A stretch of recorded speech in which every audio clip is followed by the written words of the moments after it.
9:29. Well, now we're going back to the Melbourne of the war years. It's going to be fascinating because many of you are too young to remember it, including John, and I was just a baby myself. But we're going back to the Melbourne of 1943 with a twist because there's murder in the air.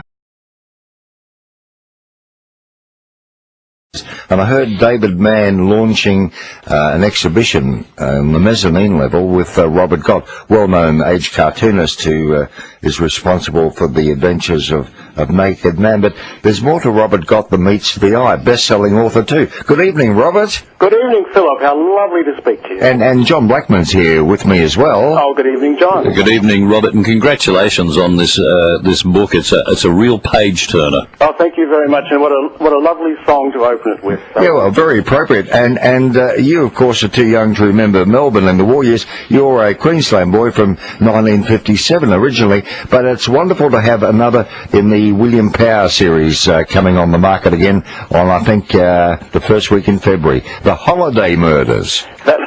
It would be lovely if it was a William Power novel, but it's not, Philip. It's set in the same era, but this is a serious book. Oh, well, it's not a comedy. Well, I'm sorry to hear that because your publicist promised to send me the book before the weekend, and I'm still working blind without it. You just can't trust publicists. No, you can't, can you? Yeah. But you've published many books for children, haven't you, Robert? Yeah, I have. Yeah. I've published, I think it's about 85. Yeah. 85? Yeah, just the 85. Right, and you don't talk down to them, do you? No. But listen, tell us about this book. I mean, it's set in, it's very much a local book, Brunswick, Carlton and St Kilda, and other parts of historic Melbourne during the World War II summer of 43. Yes, it's set in Melbourne in 1943, and I write novels set in World War II because it's sufficiently far away to seem slightly exotic, and paradoxically it's sufficiently close to appear familiar. And also, I'm a really incredibly lazy researcher.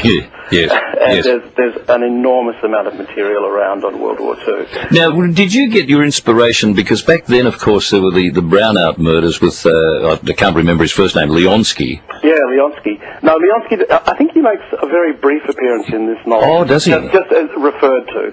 As Don Lane? You know why John alluded to Don Lane? There was always talk of a movie about Leonsky with Don playing the lead role. Did you know about that, Rob? No, I didn't. I thought you might have been suggesting that Don Lane was actually Leonsky and he wasn't. Well, you don't know. He seemed a little bit older than his years now. I think Leonsky, but he was asked to play the role. But anyway, back to your book. What people don't know, I think, is that there were actually groups of people in Australia and in Melbourne in particular who were full-on proper Nazis.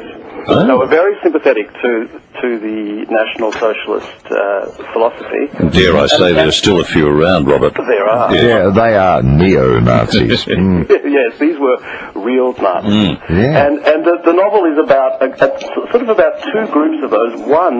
One group of them is interested in the aesthetics, such as they were, of fascism, and the other is just a violent Nazis. And when those two people meet, trouble ensues. I divide them up into drawing room Nazis and field Nazis. Right. And the field Nazis are psychopaths, and there are murders which need to be solved. It's set in the Homicide Department in Melbourne in 1943. The Homicide Department only began in 1943. Would that have been at D24 in Russell Street? They were in Russell Street, yeah. Russell Street opened in 1942. Okay. And this is a story about they're being called in to investigate the vicious double murder of a father and son. And when military intelligence becomes involved, homicides inspector Titus Lambert. That's right. I was thinking his first surname was Fishers, but anyway, must unravel the personal from the political. That's right. Yeah. Military intelligence is convinced it's a political murder. Yeah. Science is convinced it's more personal than that. Mm-hmm. Politics aren't actually involved. But I can't tell you the answer to that because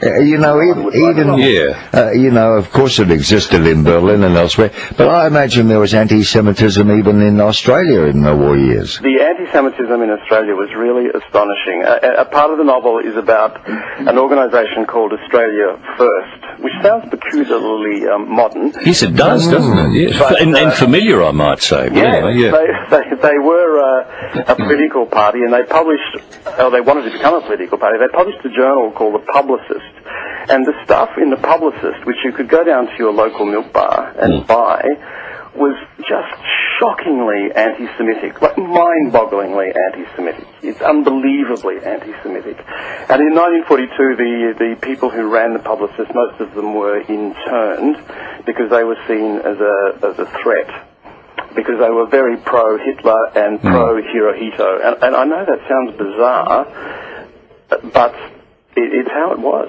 Yeah, well, and of course, you're one of the heroes is Detective Joe Sable, who, he has Jewish heritage, doesn't he? He's got to sort of put that in his back pocket and remain a little bit subjective about his investigation. That's right. He's really just rediscovering his Jewishness in a way. Yeah, well, I think William Power should have made an appearance just to give the book a bit of light and shade.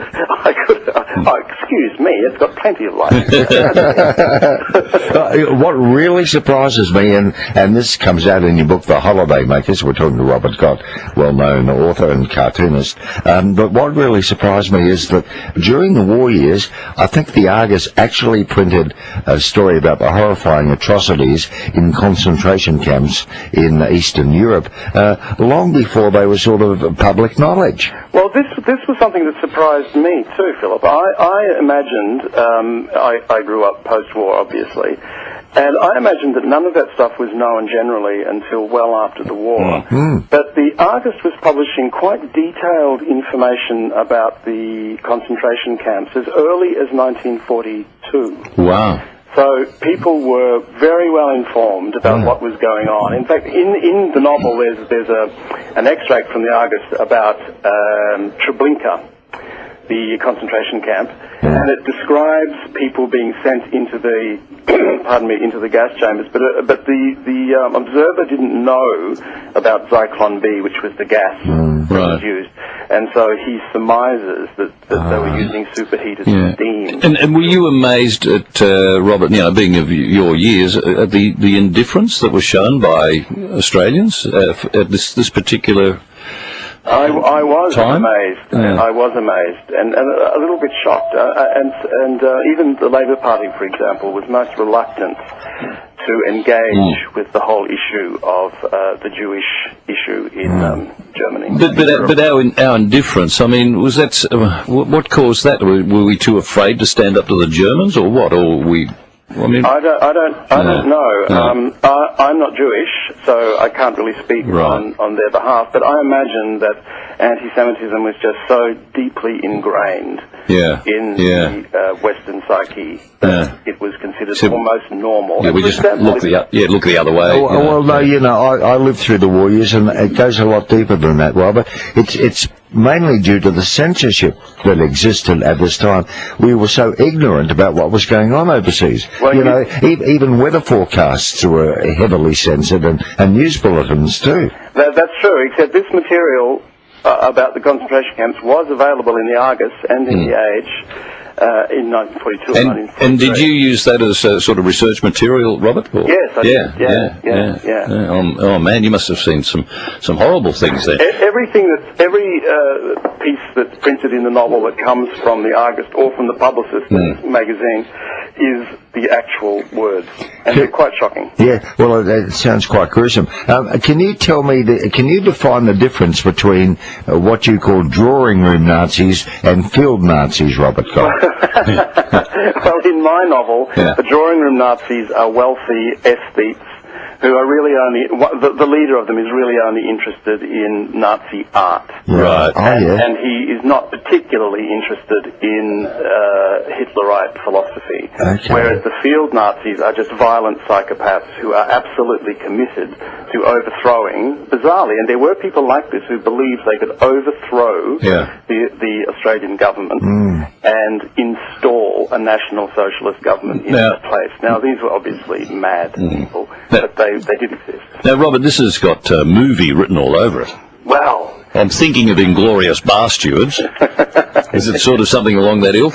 It is. There are violent episodes in it that I hope don't upset a small number of people. I hope they upset a large number of people. Sure, but it would translate well to the screen. I think it would, yeah. There's lots of excellent. Yeah, I mean, let's be honest, Robert. John is hinting that he'd like the lead role. Let's be honest about this. He wants to be in D24 solving this. Yes, I'd much rather be in D24 than the Nazi Party. And actually, Phil, we could put Robert in touch with Joy Chambers, because she has quite a bit of knowledge of the Nazi Party. She's written a lot of novels. Yes, she's written, Mrs. Reg Grundy, Rob. She's written quite a few novels in the war era. Yeah. But I mean, Philip, did you say that you were interested in the lead role?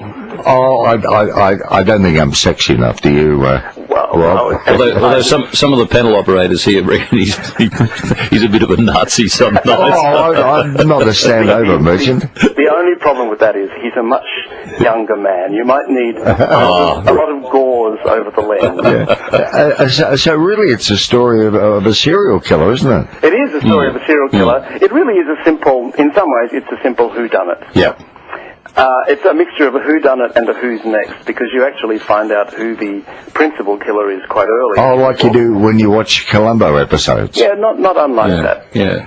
Look, please, we're flying blind tonight, but please insist that the publicist send us a signed copy of the book very soon, won't you? I certainly will. And I know it's in fairness to the publicist, it won't be available for another couple of weeks. No, it comes out, it's available in all good bookstores on the 4th of February. Right. And it's even available in some bad bookstores. But it won't be yet in all books for less. I don't think it'll be discounted yet.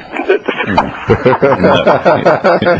it won't be discounted for at least a week. And will it be an e-book, Robert, just for... Yes, it will be. It will be an e-book. Oh, that's fantastic. All right, well, good luck with it. The Holiday Murders, it's published by Scribe Publications. Excellent publishers. Excellent publishers. Got a call for you, too, before you go, one of your fans. But I must just say, John doesn't know this, we haven't met Robert face-to-face unless we've been in the lift together.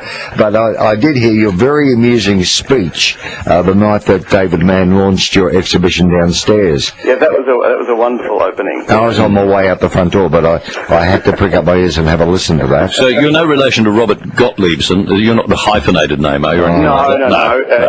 Gott is the only part of the name.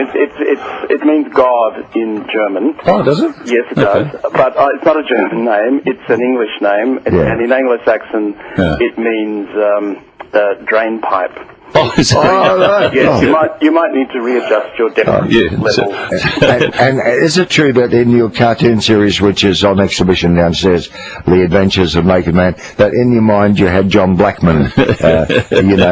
He is really the key figure for you. That would explain the pert buttocks. Ah, yes, exactly. Yes.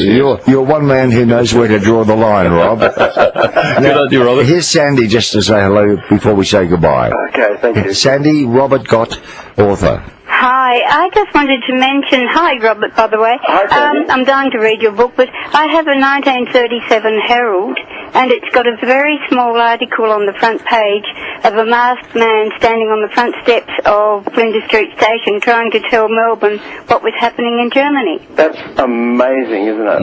It is, and it was almost done, the article is only about 2 inches square, it's just almost done tongue-in-cheek, as if what on earth is this man talking about? Yeah. And he had to be masked because he was scared of reprisals for his family. And then it all just became hideously real. That's right, and that was 1937. So it's going on even back then, Sandy, as far back as then. Yeah. And Sandy and Rob, you're from Queensland, but we had soapbox orators like Hyde Park orators on the Yarra Banks back in those days. Oh, yeah. Always preaching doom and gloom, Yeah, that's right. Well, right, Sandy, interesting point you raised from 1937. That's right, and it was, factual. He was trying to tell the world what was going on, and nobody really would believe him. Thanks for your call, Sandy. And Rob, it's been so refreshing talking to you. Thank you so much. And good luck with the book. Thank you so much. It's called The Holiday Murders, author Robert Gott, available next month, and we do suggest you buy it. It's going to be a good holiday read.